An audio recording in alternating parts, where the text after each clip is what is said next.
Hi, Rolling Stones fans or classic rock fans. I am going to be doing another ranking the albums video, and this time I'm going to be ranking the studio albums of the Rolling Stones.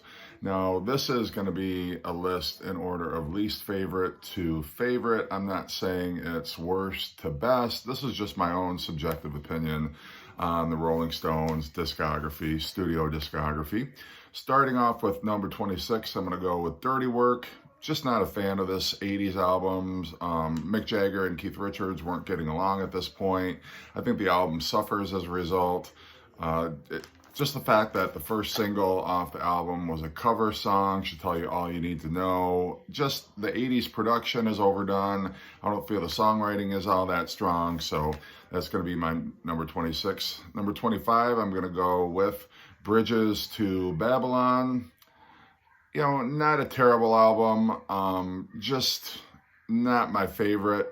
Anybody Seen My Baby is okay, but Gunface, I guess, is another favorite of mine off that album. But, just at this point, it felt like the Rolling Stones were just putting out albums to put out albums. I don't feel there was anything necessarily new or fresh about that album. Number 24, I'm going to go with A Bigger Bang for much the same reason. It's not a bad album. It's just in terms of my favorite, there's not a lot of memorable tracks on that album for me. I don't think I could name 5 tracks off that album, to be honest with you. It's not one that I put on very much unless I'm just, curious. Was it really as mediocre as I thought? But nonetheless, number 23, Undercover. After Tattoo You, I feel Undercover was quite a disappointment. The big singles were Undercover of the Night and She Was Hot. I feel they're both weaker than anything that came before. Their weakest album in a long time since, I'm a little higher on Emotional Rescue, but I still just, Undercover for me is just slightly better than Dirty Work. Number 22, I'm going to go with December's Children. And I'm just going strictly by, I know some of these are going to be American releases, but I am just going strictly by what was first released on CD and what's widely available on CD. So some of these versions are going to be the American releases, and December's Children is one of them. It's really just essentially kind of a catch-all for singles, B-sides, studio tracks that hadn't found a home yet on any of the American albums. But it's got its moments. And as far as their 60s work goes, I think it's got enough strong singles. I think Get Off My Cloud is on there. For me, it's not a terrible album, but probably my least favorite of all their 60s albums. Number 21, I'm going to go with Emotional Rescue. After Some Girls, Emotional Rescue really falls flat. There's certain songs on there. She's So Cold is okay. Down in the Hole is a, decent enough blues rocker. But I just, the fact that it starts off with Dance, just not a typical Rolling Stones lead-off track that was a barn burner. And I think it's kind of a limp album. All About You, which Keith Richards sings, I think is one of his better songs, but, that's just me. I'm just not a huge fan. Number 20, I'm going to go with Blue and Lonesome. It's nice to see them go back and do an album just strictly of blues tracks, but it's kind of indistinguished other than that. I'm glad to see the Rolling Stones put out an album every so often, but for me, I don't grab that album very often if I'm looking to play some Rolling Stones. Number 19, I'm going to go with 12 by 5. It's All Over Now. It's got Empty Heart. I think their cover of Round and Around is cool enough, but, some of the early 60s Stones album is just kind of them reproducing some of their electric blues heroes on record, Howlin' Wolf and Muddy Waters, and some of their influences and some of their blues idols growing up. So 12 by 5, it's a fun album to listen to, but I think they certainly did some stronger ones in the 60s. 18, I'm going to go into their foray into psychedelia from 1967, their Satanic Majesty's Request. It's a fun album. I certainly think higher of it than I did 10 years ago. It's grown on me. I like 2000 Light Years from Home is one of my favorite psychedelic records of all time. I like She's a Rainbow. The Lantern is cool on there. You got 2000 Man. I'm just some of the more unwieldy psychedelic stuff, like Sing This All Together. I just feel really bogs the album down, and there's highlights to be sure, but just not enough of them. And it's certainly for me much weaker than Sgt. Pepper, which also came out that year. 17, I'm going to go with the Rolling Stones' first album. In England, it was just called Rolling Stones, but in America, it was called England's Newest Hitmakers. Right out of the gate, I think, it stands as a pretty solid album. It's a lot of blues covers, but you've got Not Fade Away. You've got I Just Want to Make Love to You. I think they do a pretty decent cover of Walking the Dog. And I think Tell Me is on that album too.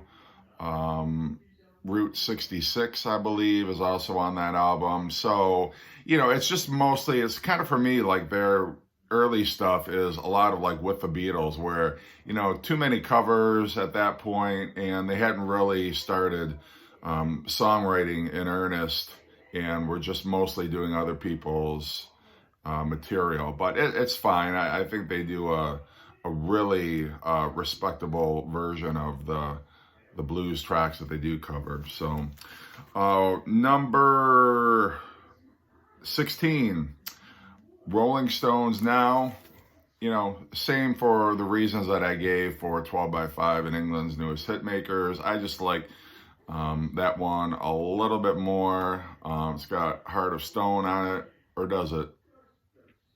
I think it does. I always get confused. Is Time on My Side or Heart of Stone on that one? Everybody's got something to everybody's got somebody to love. Leads off pretty strongly. I like Down Home Girl, but I think Mona's on there, so it's got some decent material on there, and it's an enjoyable listen, particularly if you like the early Rolling Stones. Number 15. This is another 60s compilation where they kind of cobbled together singles and B-sides and stray tracks that were on the UK album but weren't on the American album. I'm going to go with the Flowers album. You've got the great single Let's Spend the Night Together and Ruby Tuesday, which they duplicated from Between the Buttons, the album before. Have You Seen Your Mother, Baby, Standing in the Shadow, Out of Time is on there. So some really great material on that album, and it's really a representative of their mid-60s work. I think it's also an album that, it could have been much better if they had maybe, and I think the timing of it would have been important too, but if they had put on there like We Love You, Dandelion, which would have tied into the Flowers theme, but, that's just my own personal opinion. Number 14, I'm going to go with the album right before that, Between the Buttons. It's just a real interesting album, the Rolling Stones catalog, because it doesn't sound like much else the Rolling Stones had ever done. It was almost like they were taking they'd been listening to a lot of the Kinks from that period, and were trying to replicate what the Kinks were doing with kind of that British music hall style that they were employing. I much prefer the American version to the British counterpart, because the American version includes Let's Spend the Night Together and Ruby Tuesday. Yesterday's Paper is cool. I like Connected a lot. All Sold Out. Miss Amanda Jones is another great track on there. So just, it's definitely an album of its time. Sounds a little dated now, but, I can appreciate it for what it was. Number 13, I'm going to go with Black and Blue. For me, you know, next to Emotional Rescue, the weakest of all their 70s albums. It's got some highlights on it. It's got, you know, for me, Hand of Fate, Memory Motel, Fool to Cry. It's when the Rolling Stones were trying to get into a little bit of reggae, but, you know, just not my favorite 70s. Number 12, we're going to go back to the 60s for Out of Our Heads, mostly on the strength of the American album Satisfaction and The Last Time. Spider and the Flies on there. Under Assistant West Coast, Promo Man is a great track on there. They got a Marvin Gaye cover, which is great. So they're starting to develop more as songwriters, and the albums definitely improve as a result of that. Number 11, I'm going to go with my favorite, second favorite, I guess I should say, 80s album. Not that there were a lot of 80s albums anyway, but I feel like Steel Wheels was definitely, you know, the Rolling Stones bouncing back after Dirty Work and Undercover. I think many people wondered if there was going to be another Rolling Stones album after Dirty Work because there had been some fighting, there had been some solo albums, and, you know, they came together very nicely. Rock in a Hard Place is a great track. Mixed Emotions was the first single off there, and they're both just all in the classic Rolling Stone style, and I think that album, you know, really was a return to form for them. Number 10, I'm going to go with It's Only Rock and Roll. You know, I think the mid-70s Rolling Stones were trying to find their way. They were trying to retain their title of the greatest rock and roll band. And, you know, I like the title track, heard it on the radio all the time in the 70s. I think Time Waits for No One is pretty cool. I like Fingerprint File. You know, the title track, If You Can't Rock Me, you know, it's not the strongest Rolling Stones lead-off track, but I think it does the job. Ain't Too Proud to Beg, not the greatest Rolling Stones Motown cover, but, you know, again, it's fun enough. They're having fun with it, and you can tell. So, gonna rank that as my number 10. Number 9, gonna go to Voodoo Lounge from the 90s. You know, usually, you know, there seemed to be a pattern with the Rolling Stones where there'd be a great album, then there'd be a clunker, then there'd be a decent album, then there was a clunker. So after Steel Wheels, I think, you know, it would have been understandable if you would have expected Voodoo Lounge to be a drop in quality. But actually, I think Voodoo Lounge was even stronger than Steel Wheels was. You Got Me Rocking was a great track off of there. You know, I think there's a lot of cool material on there that shows that, you know, in spite of the musical climate, which was very much grunge, very much alternative, the Rolling Stones showed that they still had a place in the music scene at that time. Number 8, I'm going to go with Tattoo You. I think it's just a fantastic album. It was the first Rolling Stones album I think that I ever owned as my very own. It had Start Me Up on it, Hang Fire, Little TNA is very cool, Waiting on a Friend, I like that a lot. You know, even a song like Slave, which was a reject from a previous album, as were most of those tracks actually. Tattoo You was a lot of songs that the Rolling Stones had discarded from previous albums and had kind of kept over, and they kind of recycled them on Tattoo You. But I think it all works. I think for the most part they're great songs, and I really do like that album a lot. 7 is going to be Some Girls, kind of the Rolling Stones facing punk rock head on and come away very successfully. You've got Miss You, which was kind of a disco inflected track, but just such a catchy hook. You've got When the Whip Comes Down, which is a great, you know, Keith and Mick rocker. You know, Just My Imagination was what seemed to be like every Rolling Stones album was going to have a Motown cover on it. Shattered is a great track. So just the Rolling Stones, you know, actually demonstrating that they were still relevant in the late 70s. They weren't gonna, you know, go quietly off into the night. Number 6, I'm going to go with Aftermath from the 60s, which is a great album no matter which track lineup, the UK or the US, whether you're opening it with Paint It Black or Mother's Little Helper. You've got Under My Thumb on there, which is fantastic. You've got Lady Jane, Stupid Girl on there.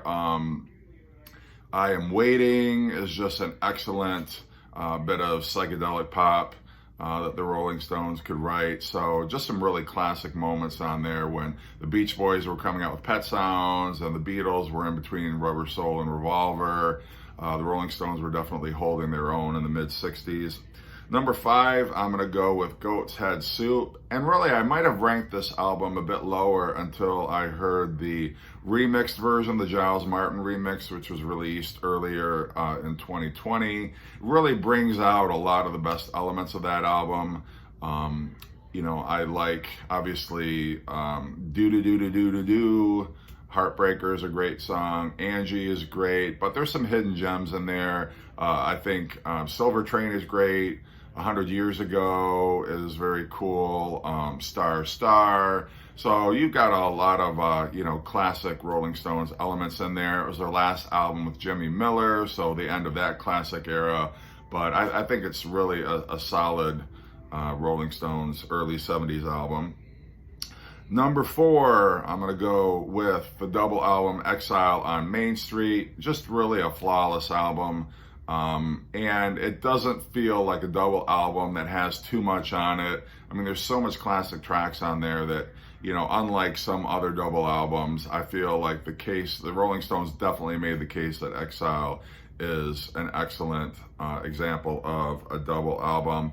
Tumbling Dice, you've got Happy, you've got Rocks Off, Sweet Virginia on there. Just, from start to finish, all the way through, it's just, Soul Survivors on there. I just really name a weak track. I mean, you can't. It's just that everything you've heard about it is true. It's a great album, and one of the Rolling Stones' best. Number 3, I'm going to go with Beggar's Banquet. Any album that's got Sympathy for the Devil, you've got Street Fighting Man on there, you've got Salt of the Earth. So many great, even the Rolling Stones kind of getting back into the blues, but this time it's more countrified. You've got Prodigal Son, you've got No Expectations, you've got, Jigsaw Puzzle's a great track. And just, Factory Girl is great. Just, the Rolling Stones were hitting their stride, and for the next couple of albums, they were really untouchable in the 60s. And it all started with Beggar's Banquet. Number 2, 2 and 1 are so interchangeable, but I just have such a nostalgia for my number 1. So I'm going to rank Sticky Fingers as number 2, but classic album of all time. You start right off with Brown Sugar. Sway is a great second track. Can You Hear Me Knocking with its Santana influences, just a great guitar riff. Some of Keith Richards' best riffs are on this album. You've got Bitch on here. You've got the blues still shining through. You've got, the kind of tongue-in-cheek country music of Dead Flowers. Sister Morphine is on here. Just so many excellent tracks on here. And great cover art from Andy Warhol, iconic cover art. So, I'm not telling you anything you don't already know about Sticky Fingers, but that's going to be my number 2. My number 1 Rolling Stones album of all time, of course, is going to be Let It Bleed. And just for the rock solid, you've got Gimme Shelter on here. You've got the title track, Let It Bleed. You've got Monkey Man. You've got You Can't Always Get What You Want. Midnight Rambler, just an epic blues track. So moody, so dirty and violent. You've got I love the countrified version of Honky Tonk Women with Country Honk, a great Robert Johnson cover on here, Love in Vain. Live With Me is great. Just so many great moments on this album. You know, even Keith, you got the Silver is charming in its own right. So you're definitely seeing a lot of, you know, Graham Parsons influence, the way that Keith is playing his guitar, and just the textures that they're using, and the songwriting is very reflective of that period of the late 60s. And I think it's just a brilliant way that the Rolling Stones not only closed out the 60s, but, you know, I mean, that album for me stands toe to toe with Abbey Road by the Beatles, and some of the best albums, which there were a lot that came out in 1969. So that's my list. Love to know what you think of it. I'm not going to ask you to rank every 26, you know, all 26 albums, but, you know, what are some of your favorites? What's your top 5? You know, I hope everybody's doing well. Thanks for watching these videos, and everybody take care.